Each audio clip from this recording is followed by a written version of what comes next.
Hey everyone, and welcome to The Explainer. Today we're unpacking one of the absolutely most incredible biological transformations in the entire human body, the physiological domino effect of female puberty. It's this brilliant, highly choreographed sequence of events where a dormant system suddenly just springs to life. We're going to look at the invisible chemical sparks that start it all, the outward physical changes we can actually see, and of course, what happens when this complex machinery encounters a glitch. Okay, let's dive into this. Here's our roadmap for today. We'll be hitting 6 key areas: the hidden hormonal spark, visualizing physical milestones, the pubertal growth spurt, when timelines shift early, delayed or absent puberty, and finally, other hormonal disruptions. Section 1. The hidden hormonal spark, waking up the system. So picture this.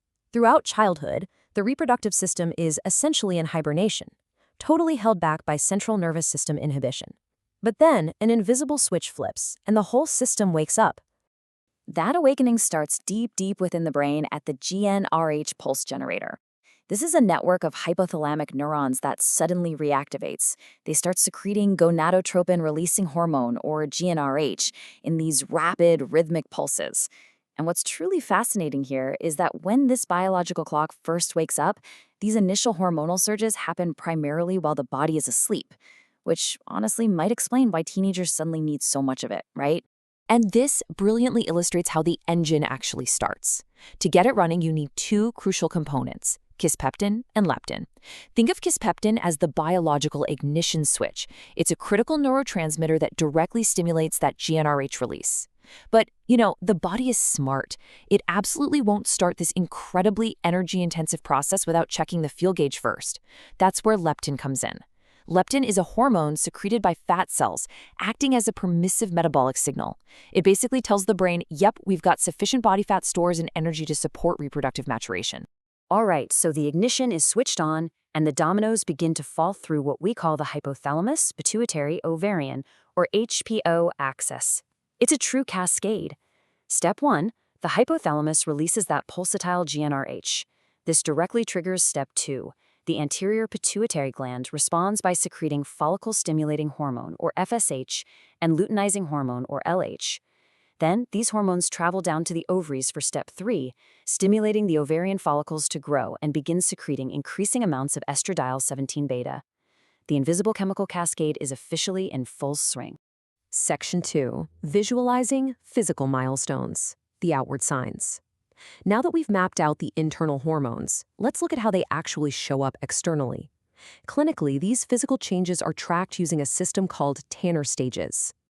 Mapping out this years-long timeline, notice that as early as age 6 to 8, we see adrenarche. That's a rise in adrenal androgens. Then, right around age 10, we hit thelarche, or breast development. This is followed shortly by a peak in the pubertal growth spurt, usually between 10.5 and 13. Finally, between ages 10 and 16, we see menarche, the first menstrual period. Now, a really interesting point here, menarche occurs on average 2.6 years after the onset of puberty. And those initial menstrual cycles, they're often anovulatory, meaning no egg is actually released, simply because the estrogen-positive feedback mechanism required for an LH surge just hasn't fully matured yet. Let's zoom in on that very first visual domino, the thelarche. The thelarche is the estrogen-induced development of the breasts, specifically involving ductal growth and areolar enlargement. If you're tracking the onset of puberty clinically, this is almost always the very first physical sign you are going to see in girls. Alongside the thelarche, those rising estrogen levels are driving a massive cascade of secondary sex characteristics, leading to overall feminization. We're talking changes in body conformation, like narrower shoulders and broader hips, as well as specific fat deposition in the breasts, thighs, and buttocks. Interestingly, unlike in males, the female larynx actually retains its prepubertal proportions, which is exactly why a higher-pitched voice is retained.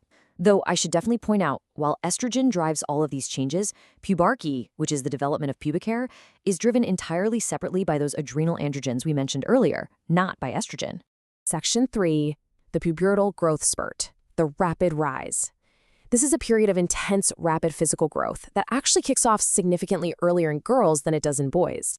And this rapid rise isn't just a one-hormone show. It's the result of a powerful hormonal synergy. It literally takes a combination of growth hormone, IGF-1, and sex steroids all working together. Specifically, rising estrogen levels increase the secretion of growth hormone, which creates a massive protein anabolic effect that rapidly builds up the body. But here is where we encounter a truly fascinating biological paradox. It's perfectly captured in this quote from our source material. The exact same hormone, estrogen, that rapidly hits the gas pedal on this growth spurt is also the exact same hormone responsible for slamming on the brakes. High levels of estrogen eventually induce the closure of the epiphyseal plates in long bones, putting a definitive, permanent end to linear growth. So we have this beautifully orchestrated system, right? A perfect cascade of brain chemistry, metabolic signals, and bone growth. But what happens when this intricate biological clock misfires? When the dominoes fall way out of sequence, or just don't fall at all? Let's transition over now to look at some of the clinical pathologies. Section 4. When timelines shift early. Precocious puberty.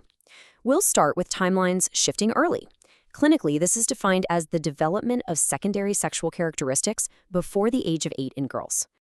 So the crucial point is understanding that there are two entirely different ways this early shift can happen.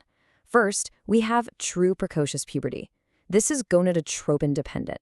It means the brain's HPO axis wakes up too early. Sometimes it's constitutional, or sometimes it's driven by a hypothalamic tumor. Second, we have precocious pseudopuberty. This one is gonadotropin independent.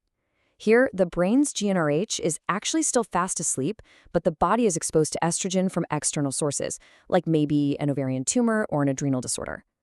In pseudopuberty, a girl might even experience menstruation, but she won't ovulate because the brain hasn't actually triggered the true cycle. Section 5. Delayed or absent puberty. When the clock stops. On the exact opposite end of the spectrum, we have delayed or absent puberty. This is diagnosed when the biological clock seemingly just stops, specifically if there is no breast development by age 13 or no menarche by age 17. There are 3 very different mechanisms that can block these puberty dominoes from falling. First up is Turner syndrome, which is a genetic 45XO condition. It's actually the most common cause of congenital hypogonadism, characterized by streak gonads, short stature, and a webbed neck. Next is Kalman syndrome. This is where the GnRH neurons simply fail to migrate properly in the brain during development, and it's uniquely associated with anosmia, which is the loss of the sense of smell. Finally, conditions like anorexia nervosa or severe athletic stress can create such a severe energy deficit that the body literally loses its GnRH secretion entirely, causing a complete regression right back to a pre-pubertal hormonal state. Without that leptin fuel gauge we talked about earlier saying we're good to go, the whole system just shuts down. Section 6. Other hormonal disruptions, glitches in the system. Because even if puberty starts right on time, glitches in the endocrine system can still severely disrupt the balance down the road. Let's look at 3 notable glitches. First is polycystic ovarian syndrome, or PCOS, which involves chronic anovulation, insulin resistance, and hyperandrogenism, which just means excess male hormones that can cause things like acne or hirsutism. Second is congenital adrenal hyperplasia, or CAH.